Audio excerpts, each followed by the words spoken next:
I think we're ready for our presentation. Yeah. James Carter is going to show us how to make inside-out Christmas ornaments. We're starting early, so we have lots of time to make them. Yes. Good evening, everybody. Okay, so we're going to talk about inside out turning. And inside out ornaments or inside out is turning is method or technique of turning that is commonly used in decorative and ornamental style turnings. It usually most of the time is used in Christmas ornaments, but I've seen it done in table decorations that are kind of fun as well. So we're going to talk about kind of how it's done, wood selection, the whole 9 yards. And starting off with wood selection, any good domestic hardwood will work just fine. Maple, cherry, walnut, real good. Ash, oak, maybe not live oak, but oak's good. Are all going to work for you. I don't recommend you use a pine or a poplar, something that's a little bit more brittle.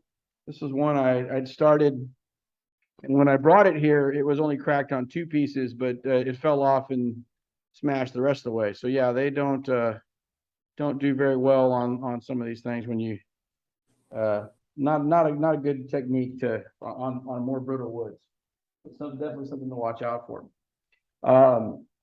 One of the nice things about this is it one of the few things that you can actually do in board stock instead of having to buy a turning piece and cutting it up. So you can start with board stock.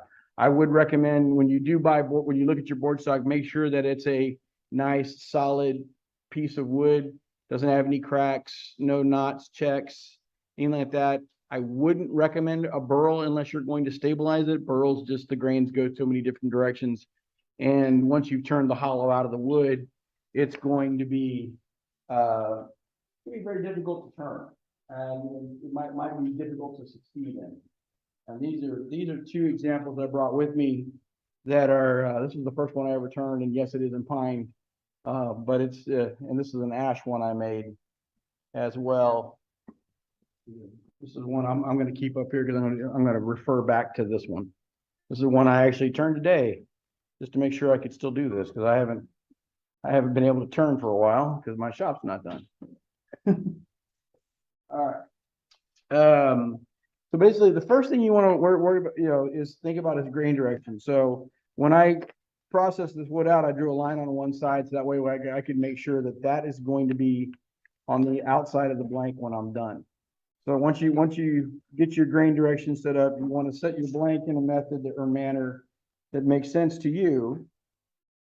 And then there we are. Okay, good. So once you get your blank set up, you're going to want to mark the blank so that way you know what your orientation is. I'll put the 4 over here so it's out of the way. And then I always put a line to the center. So that way I know that's the center of the outside position. So the next thing you're going to want to do, once that's done, flip everything around and watch it fall apart on you. Watch it fall over. So that way now those little hash marks are on the outside. And then we get to talk about the fun section of how do you hold this together so that way you can turn the inside hollow and then still be able to get it apart. Now, traditionally, in most, the traditional method was to take paper, glue the paper joint here, glue the paper joint between those 2, glue the paper joint here. Then you have to let it sit overnight to let it cure, and then you could turn it. And then because of that paper joint, you could take a chisel and split it. Very effective method, slow but effective. I tried it, didn't like it, wasn't one I really cared for. I've seen gentlemen use, I saw in researching this, a guy that just took and glued the last ½ an inch or so on both sides and then just hacked it off once he cut the inside. If you don't mind the waste, that works well. So I don't know why he didn't just cut straight down the seam in ½ an inch, because the corner would have been the same thing. You wouldn't have lost so much waste. You could have just cut in. Method I'm going to demonstrate tonight is I'm going to use 1-inch strapping tape to hold this together. This is reinforced packing, fiber reinforced packing tape, very strong and works very, very well. I will move my hand over. There we go. Fiber reinforced packing tape. Couple other methods, if you don't mind the fun, some danger in your life. Banded hose clamps work really well. The only recommendation there is that you have the bands on either on opposite sides, because especially on smaller lathes, you can watch them dance across the table. Because of that if they're on the same side, they will just that whole lathe will just walk on you. It's kind of fun. But very effective method of doing it. It's just now you got those two bars winging around, and I turned the bigger one that's going around that way. Just to say I've tried it and it works. It's a very effective method. If you want one, probably the most secure and temporary method I've seen, or secure method, was I saw one gentleman who literally just took a screw and went in each corner on both sides. Again, as long as you don't mind the waste, a very effective method to use. I'll mention two different production methods that I saw. I've seen several people who just made face plates and tailstock plates that were a perfect square. So that way, whatever square they were fitting would fit in there, and just held together that way. Great way to do it, but unfortunately, it's only really good if you're doing a lot of the same size, because it's not practical if you're just doing one or two. And a method that I use, I have a step jaw on four jaw chucks that I can put them in both my head and tail stocks, and I just lock these suckers in on both ends with that, and that holds it together. As a production turner, speed is everything. Faster you can do it, the better. And I can get these things set up in 2 or 3 minutes, not the 5 or 6 minutes it takes to tape them together. So basically, what you want to do first, get this. Now that we got a good inside out marker on this guy. Clamp this together.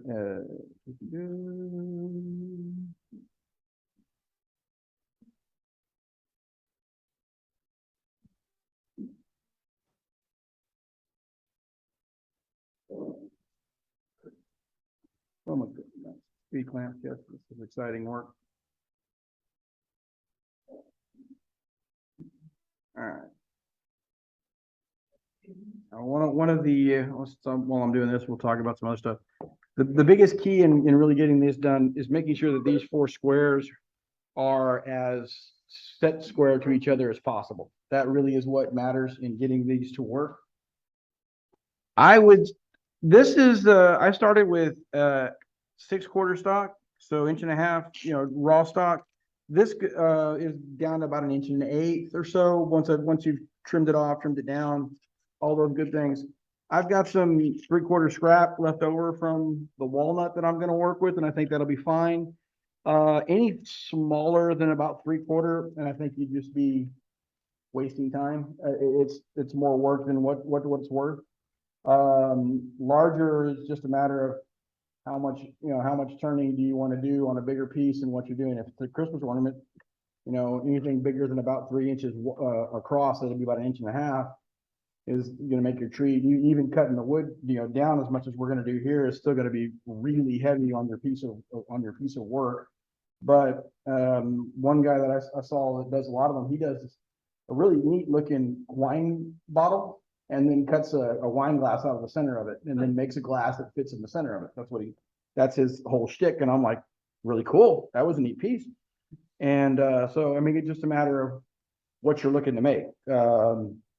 I would think structurally, or like integrally, it'd be kind of neat to do a newel post, maybe, where you'd have the top of it was all decorated, you run lights through it or something. But I don't know.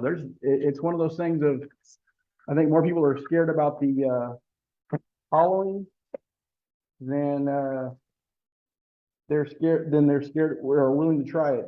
I promise you, was not something I was willing to try or was looking to do originally. I opened my big mouth about a year ago when someone said they would like to know more about this, and I said, I think I understand the process. Merry Christmas. I'm now doing this at SWAT. So that's it. So it's always, watch what you ask. It's one of those things of careful what you ask for. First thing you want to do now is just, mark your center. The nice thing is it's pretty easy to find center. And then I just take a spring-loaded punch, put that in there. Now, setting up on your initial turn, I would recommend using either a steb or some sort of safety center. Just a little better connection. A 4-prong beating that in here is just a little bit more damage to the wood in this blank than I would want to do. I just brought this center with me, but I don't recommend using a cone center. You're just going to put too much stress on the blank. This is the one-way. This is the center off of my Laguna, and I like it a lot. But it has a nice little small cup center that works really well for what we're doing. What do you want? All right. In setting up this demo particularly, or this when I'm laying out this piece, I like using a square. It's just easier for me to set one up. I come down about 1.5 inches and I draw one line, and then I'm going to go another 1.75 down. This is going to be my marks for doing where I set this up. This marks out the hollow that I'm gonna make. Okay.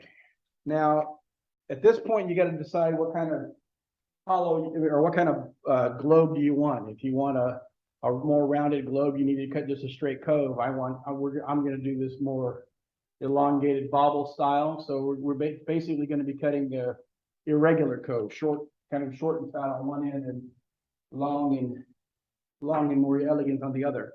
So the first thing you're going to we're going to do is we're just going to get rid of some waste wood. I need to get rid of the wood here in the center, because until these corners are down to the same level as this, nothing you do on the inside is going to show on the outside. Or nothing you do on this corner is going to show on the outside. So some safety goggles. All right. Do this the right way. Starting a project for the first time. Start it slow. This is a little over 2 inches, so we should be able to comfortably be in about the 2,300 RPM range, 2,400 RPM range that works. And so, all right. Let's come up to speed. Okay, first things first. I'm just gonna do some waste wood. I'm just cutting in the waste wood. All this is going away eventually. Not worried about it.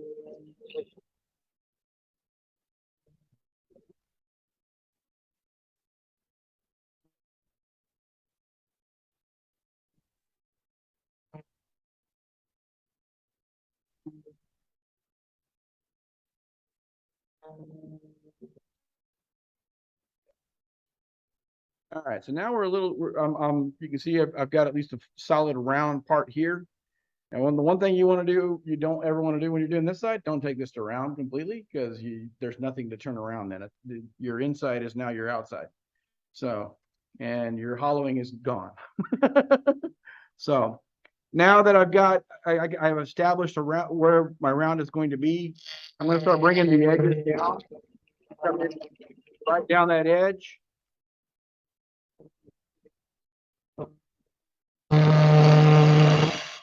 Get it to where we're flat all the way across. Going a little bit more there. A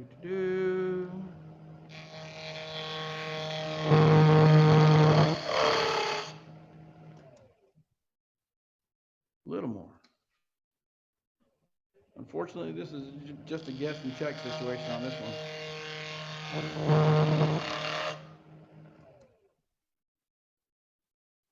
That is close enough for what I need to worry about on this. I'm going to be cutting there. All right, now it is. No, I'm not left-handed. Learn to do this left-handed.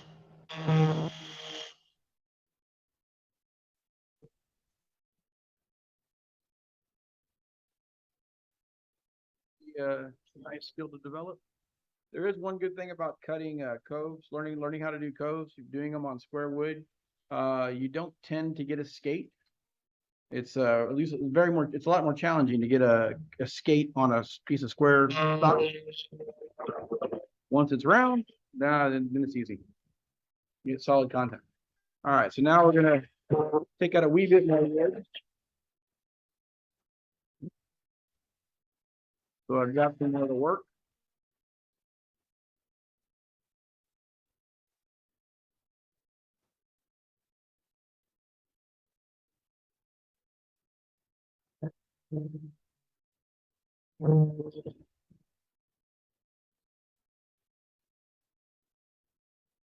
All right, and so basically what I'm gonna do here is we're gonna do an irregular cove where this side is down short, and then we're gonna come a little bit sweeping, get kind of that half heart look to it.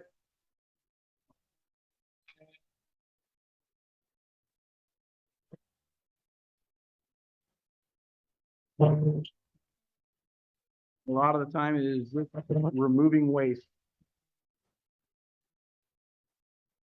Okay.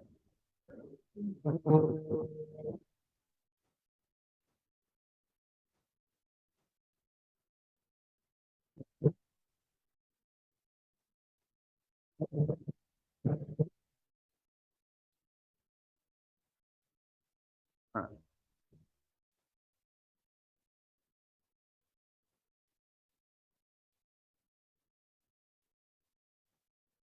Okay.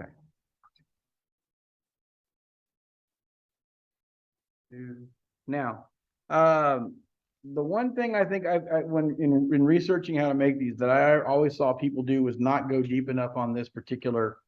That's fine. He's okay. Is not go deep enough. If you see this is the shape that you're going to see on the window is that little space right there. People tend to look at what's here on the corner, and that looks like a whole lot of space, but that's what's going to touch the center.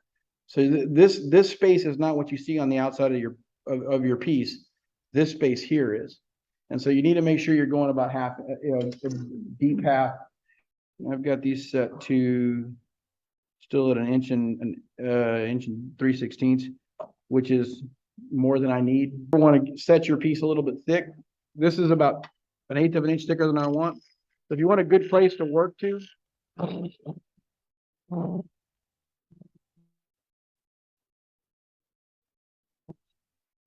that right there is how far deep you should go to make this reasonably decent. So now that gives me at least a good spot to work to.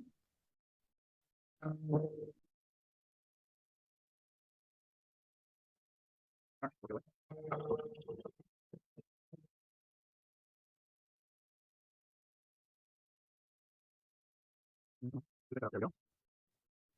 Don't want to work up the other side of a cove. That's never good. Always work downhill. I got a little bump right there I want to get rid of. Now's a good time to really look at. There it is. But now's a good time to also look at the back side of your shape. Make sure that any I don't know if you can see if we can see any there's a little bit of a divot right there. You want to get that out of the best you can first, because those little divots, oddly enough, will show up more on the outs on your the beams of your outside turning more than you realize. All right. Okay. I can sand that. All right. Now, unfortunately, y'all guys get to watch the most exciting thing of the demo, sanding. Because unfortunately, in this, the only way to get power sand this is before you turn it around. I start with 180 grit, and this is the one grit that is the most important in this piece, simply because it's the one you're going to work any defects, all your get all your tool marks out. But you also need to watch and worry about your fingers there too. Keep them out of the way as best you can. It's always good to demonstrate, what you shouldn't do.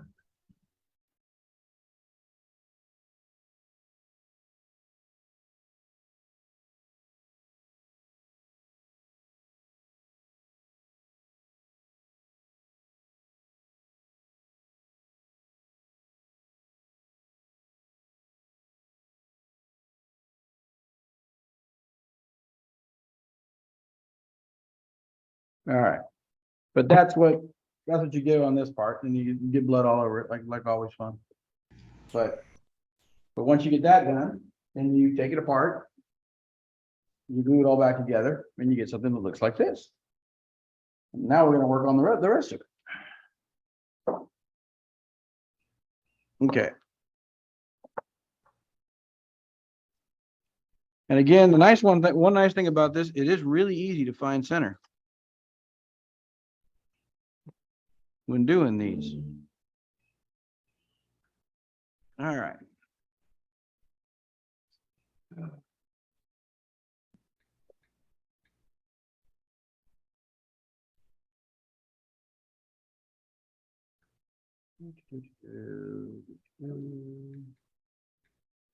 This is fully glued together. In, yeah, I could cut this apart, but I didn't want to bore y'all with the entire demo of sanding. But this has been, everything is fully glued. The only thing I'd recommend when you do glue, don't glue the last, 1/8 inch or so of before the center that your cutout, just because it's by that, the rest of the glue is going to hold this thing together pretty well, and you don't have to squeeze out into this cavity, because that's really difficult to clean out. It's a pretty exceptional. So, but yeah, when you're gluing this together, don't glue the this last 1/8 or so of an inch. So that way, when you clamp the crap out of this thing, it doesn't squeeze into that hole. Because cleaning that, if you don't clean that out while it's clamped up, getting it out of there is going to be next to impossible. And you don't want to spend a lot of time doing that. I promise you, that is not fun at all. And like I said, any wood glue is fine. Do not use CA glue on this project as your gluing medium. CA glue is unfortunately heat sensitive. So if you give this to somebody and they put this in their attic, and with Texas heat, and then for Christmas, when they bring it back down next year, it could be a part. Made my day. Well, here's the one part where you can actually go to round. But there's also, I always do want to show one thing. When you're cutting the windows, a parting tool is not what you want to use. And that's why. Because you want those corners as crisp and clean as possible. That tear out right there is exactly what would happen with using carbides or using just a straight parting tool on square corners. And it's not a pretty thing. So please, sharp tools are your best friend here. So that's also why I didn't do it on the other side, because God knows I would have done it in the center and it would have split all the way to the end. It would have made me very upset. So at least on this side, I could show it without risk. Now we're just gonna.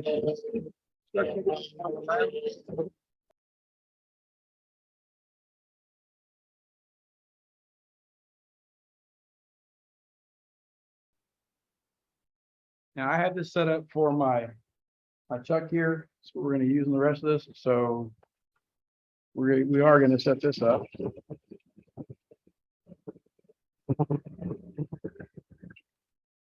Okay.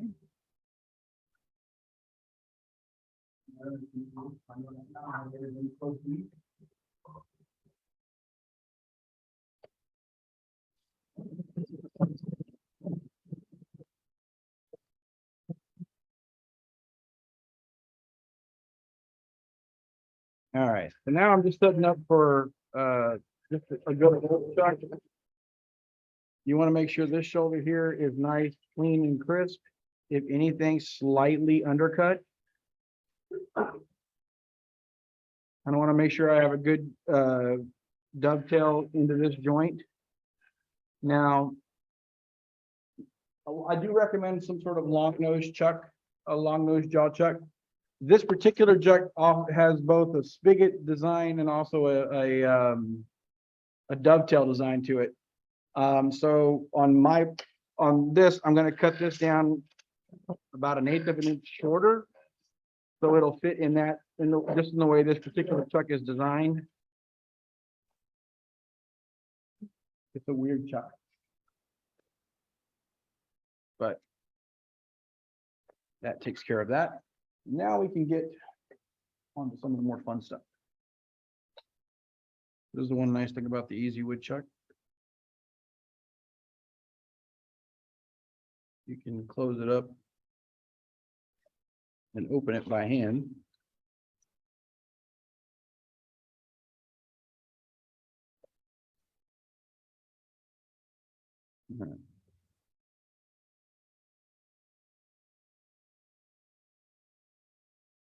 But as with any chuck, you should always tighten it with the key.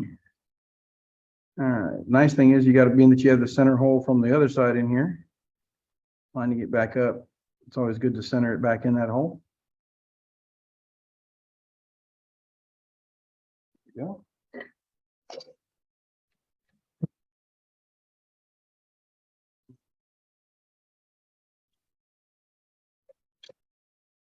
Okay. So here's where this becomes yours or not your design. For me, I like adding a little beaded thing on the top here. I'm going to put this fillet, which is going to, and then go into a top piece. That fillet is what I'm going to chuck with. The rest of this piece is all held in that for the end of it.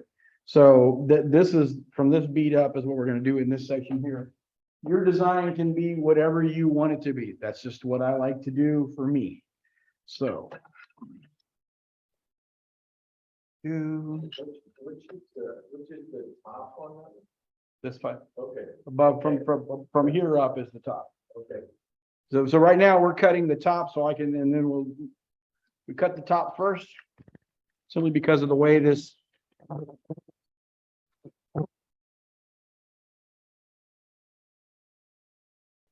The goal to making this look good is you need to get rid of all the flat. All this flat right in here needs to be away. So we got to have that it's got to be touching that line on the side for it to the best, I guess, best look of it when it's done.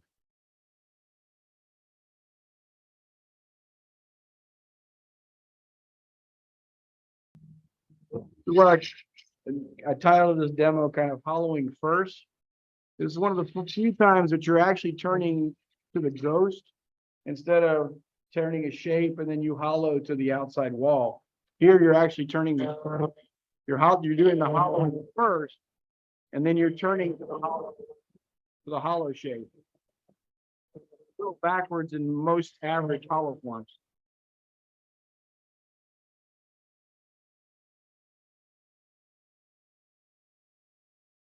And unfortunately, this is a lot of just turn it on, make a cut, turn it off, check the cut, turn it on, make a cut, turn it off, check the cut.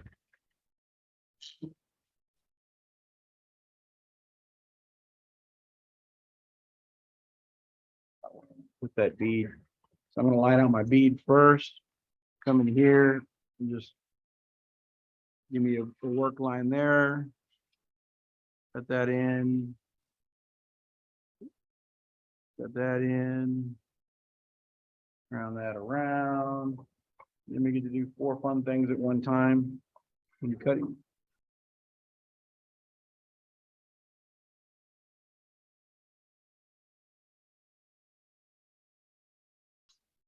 Now that I got a bead in, basically what I want to do now is set that fillet. So it's the same situation I did earlier.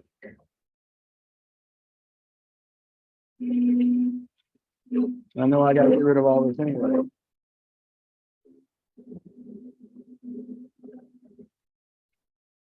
I know it's going to be at least to that point. So now I can work down.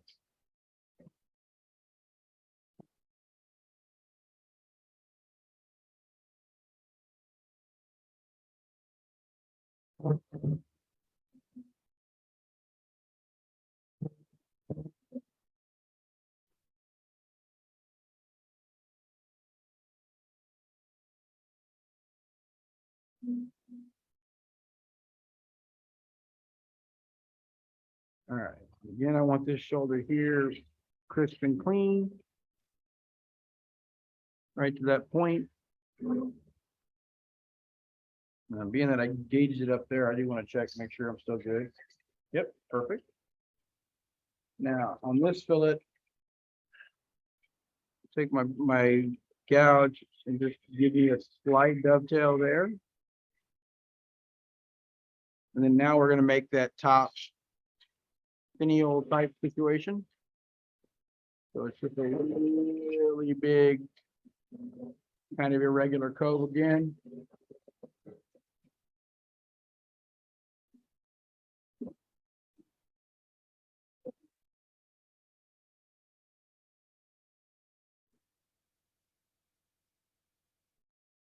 Woo! Luckily, I know that's still there, so we're good.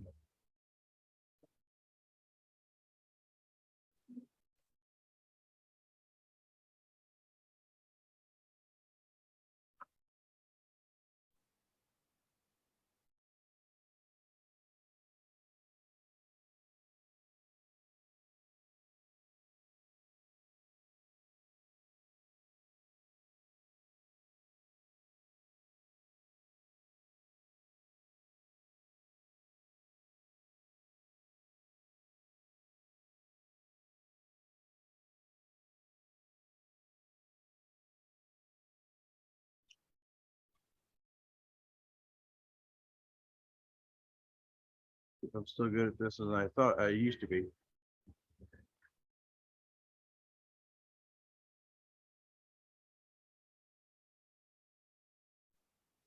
Always fun to cut a cove with a skew chisel. You get things like that then.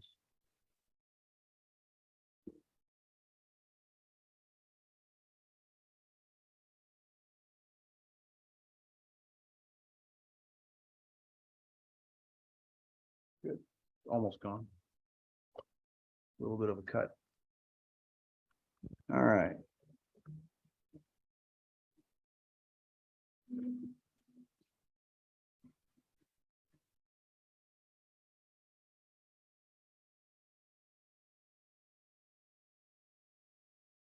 I spent a lot of time talking to myself, sorry.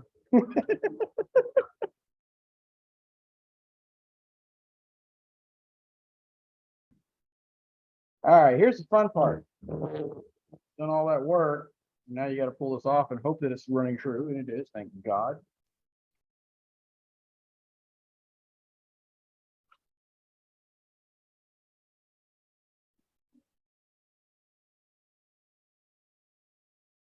Now, if you don't have a long nose jaw set, this style of ornament is still fine. If this is a 6-inch blank, cut a 5-inch blank and then just make it to where this is just a little OG cut, which will fit in your jaws fine. It's still a simple process to make. It just, I do this because it makes it look a little bit, people have a harder time trying to figure out where you held it.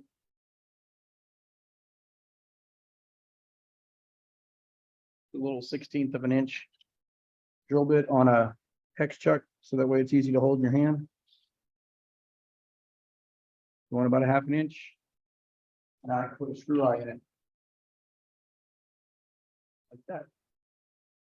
So, but unfortunately, you do get to watch this sanding because I can't sand it once I turn this around. I can't unsand. I can't power sand this again. So here comes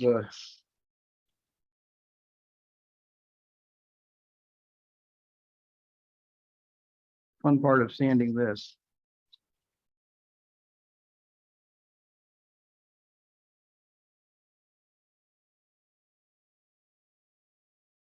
I start with 180. I go 180, 220, 320, 400, 600 on this. Finish wise, and the oil finish is okay if you don't mind the work off the bench. I wouldn't recommend any kind of wax finish that you have to work into it while it's running. It's just simply a very difficult thing to do on the lathe with the wings running around the way they are. Spray can lacquer or any paintable finish work just fine.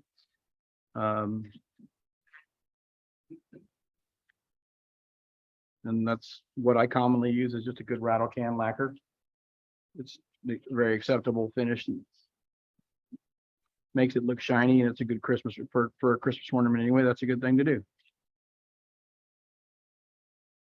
And right now, because of just for this purpose, or just for while we're working in this thing, all I really need to do is sand from the bead up, because it's going to be up against the chuck. The rest of it you can do once we move around, once we flip it around. But it's a nice, like I said, once I flip it over and cut that tenon off, there's no way to power sand this. And power sanding is much preferred. So. And then there we are. It's done. And then we get to flip it around. Now we get to work on the backs, on the bottom side. And if you did everything right, yay, matches back up in the tailstock that you had earlier. I do recommend running the tailstock as long as possible, simply because this is, you weaken the wood, cutting out the big center hole, and just the stability is much more preferred. So back to the normal thing.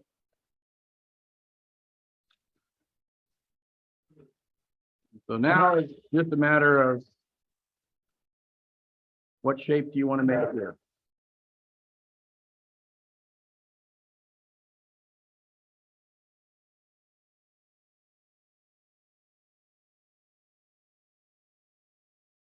Almost there. Okay, work the rest of it.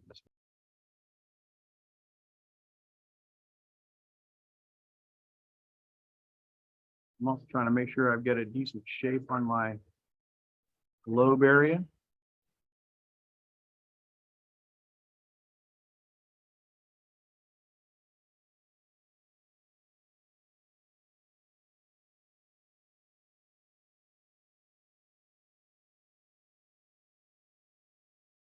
I do recommend being really careful. I have a little bit of flat right there I got rid of. I know like one time you can cut yourself on these ridges, so do be careful with them. They do get pretty sharp.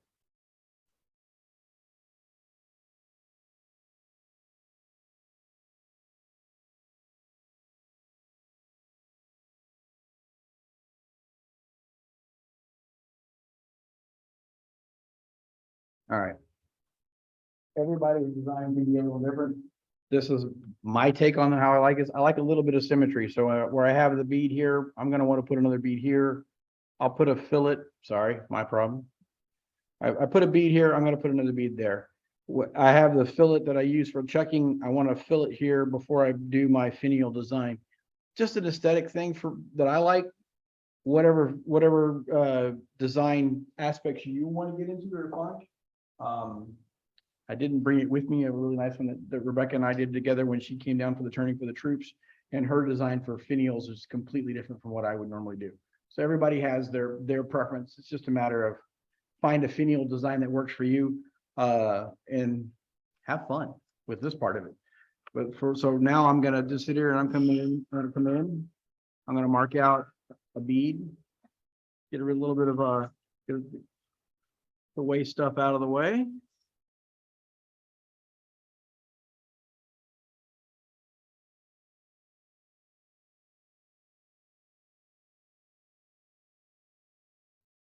As you cut a bead, there's 4 things you have to do at one time. You got to move the tool over, roll the tool, lift the tool, and swing the tool to keep that bevel engaged. And that is something that doesn't matter if you're doing it with a skew chisel or a spindle gouge. It's the same technique. It's just a different tool. The main difference, and if you ever watch a lot of spindle users, as to why they choose a skew over a spindle gouge. When I'm dead in the thing, I'm only this far over with the skew chisel. If I'm cut properly with this, I'm over that much more on a spindle gouge. I've only have a 20-degree bevel here, or I have a 45-degree bevel there. So you got a lot more movement this way That's why if you watch most of the really good most of the good spindle turners, skews are what they prefer. So I'm just gonna reduce this. Don't want a chunky, don't want quite so chunky a pinion. Get rid of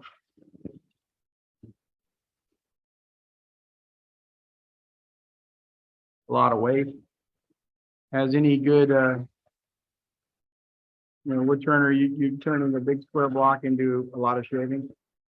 And then you leave just a little bit on the lathe. That's all I'm doing.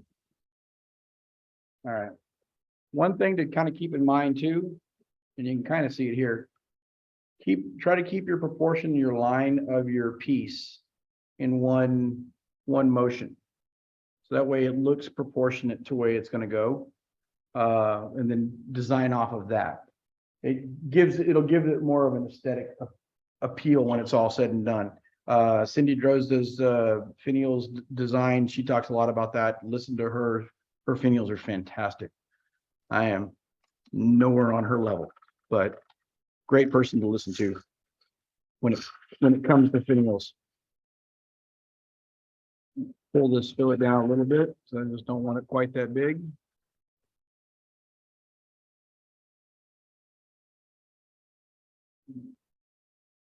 Clean it off, cut right down next to the bead.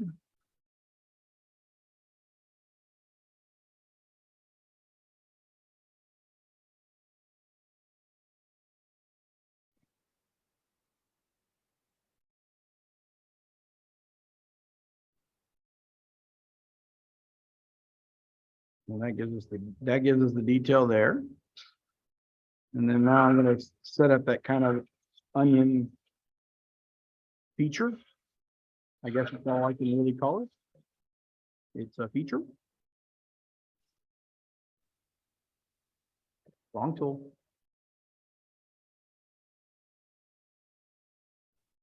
Does it a little better.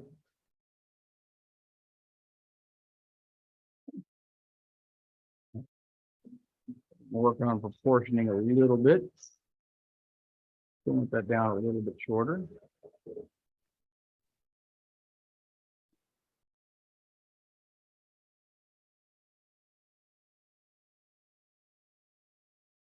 Round this over your back. Cut into there. Okay.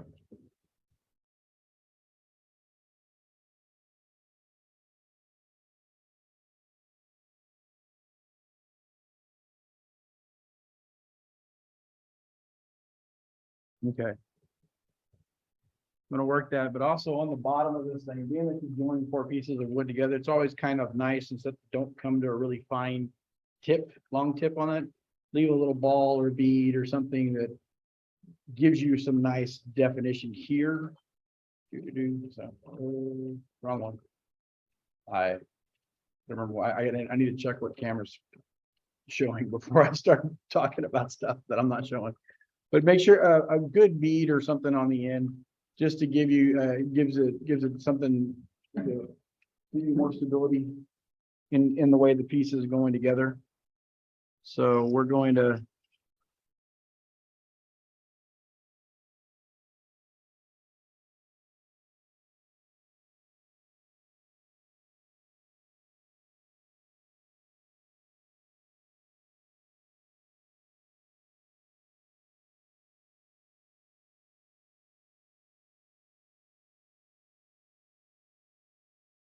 this is one of those kind of a lot of times you're like, is it finished or just abandoned? Where I tend to get on these because I don't really have a absolute set shape.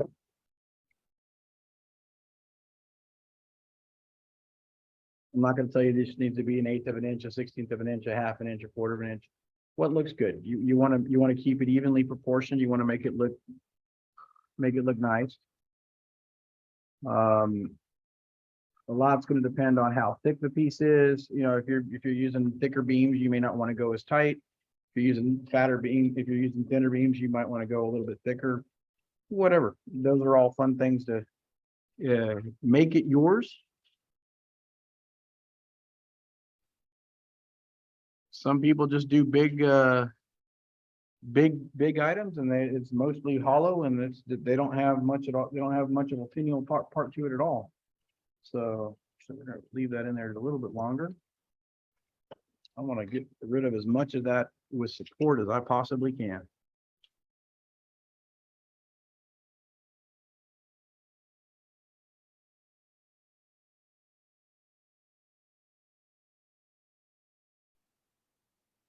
We can. All right, when you start cutting this way, you do want to give yourself some support. Now, my hand is just resting here. I'm not yanking on it. I'm not going to be holding it really tight. This is just a little vibration support, so it has a little bit.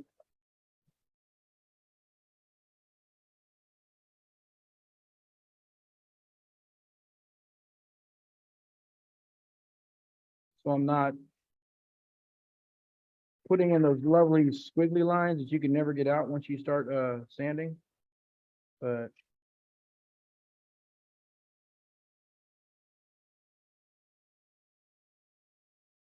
there we are. And now it's just sanding.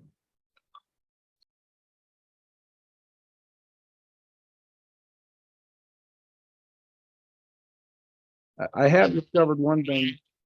This is probably the most destructive project to sandpaper that I've ever done.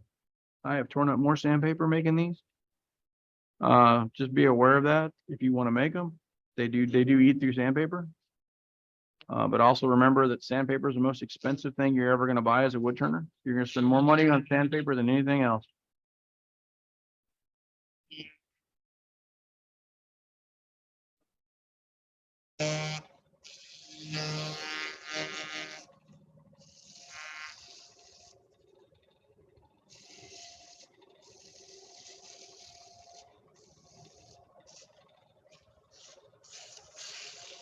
Yikes.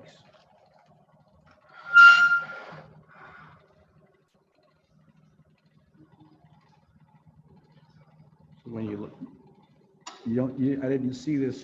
There's a little itty bitty.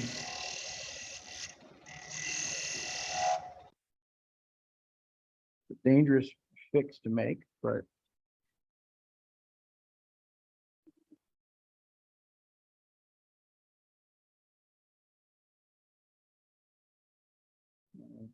me as who I am, I've had to fix it. Sorry.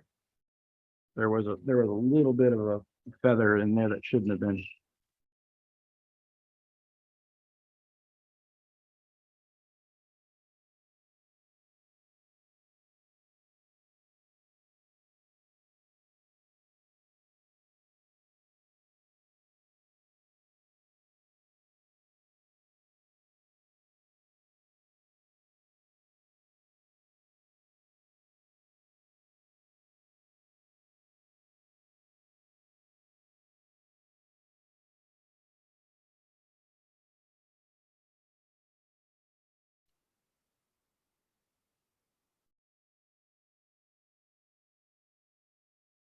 There we are.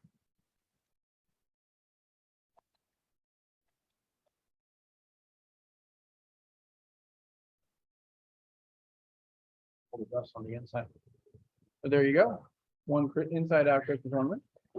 Pretty amazing. Fun thing to do when you're at this stage in your sanding. I apologize. I'm sorry. There you go. That's it. One fun thing to do when you're sanding here, if you want to, you can easily take a Sharpie and put your lathe on a low speed and just color that spot in. And so that way you have a nice colored section on the inside. There's a numerous amounts of ways of securing things on the inside if you want.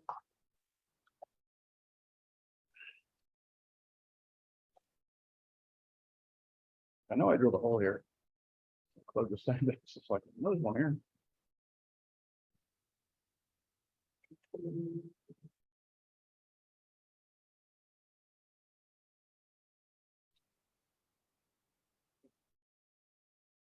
We have an ornament. Happy birthday. There we go. And that is a decent way to do your inside out turning. Like them, they're kind of fun. I'm not much of a segmenter, don't normally care for it, but these have been a fun project to get into. Because it's really more, it's more about the turning than the segmenting. So it's kind of a fun, but I really have enjoyed working these out. And if you, like them, it's a project I recommend to trying out. Really gives you a chance to get new things. Any questions? Everybody's been pretty quiet today. You can, various ways of doing it, but if you wanted to mount something in the base, I would recommend cutting a small chamfer here, on 1/8 of an inch or so, just so that way when you glue it back together, you've got the hole pre-drilled, because if not, you're gonna have to drill through the top to get it in there.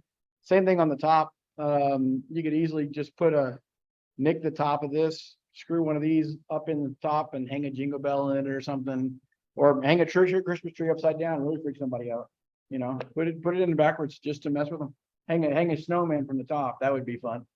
But there's, all kinds of crazy things you could turn and stick on the inside. So it just depends on, or if you really want to get into those micro birdhouses, make one big enough to where you can put the birdhouse in there. Hang the birdhouse from the top. So it all depends on what someone wants to get into.